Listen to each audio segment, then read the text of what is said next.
আসসালামু আলাইকুম এভরিওয়ান, চলে আসলাম নতুন আরেকটা ভিডিও নিয়ে। আর আজকে ভিডিওতে আমি ওয়াশেবল ডায়াপারগুলোর রিভিউ দিব। তো এখানে আমি 3টা ডায়াপার কিনেছিলাম বেবি যখন 1 মাস বয়স তখন।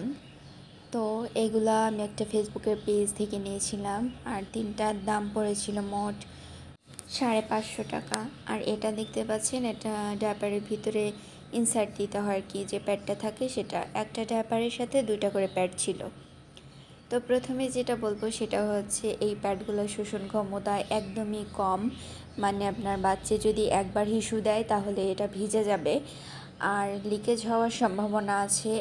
আমি বেবিকে একটা প্যাড দিয়ে পরিয়ে দেখেছি, ও মোটামুটি কমফোর্ট ফিল করে, কিন্তু 2টা প্যাড দিয়ে পরালে একদম অনেক মোটা হয়ে থাকে আর বাচ্চা একদমই মনে হয় যে পরে আরাম পাচ্ছে না।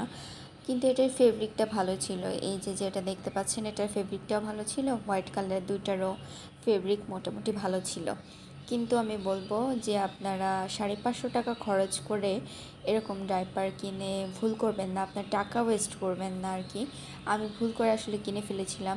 তবে একটা ব্র্যান্ড আছে আলভা বেবি, ওটা নাকি অনেক ভালো, যদিও আমি ইউজ করিনি। আলভা বেবির দাম মনে হয় 850 টাকা মতো, আমি যতদূর শুনেছিলাম।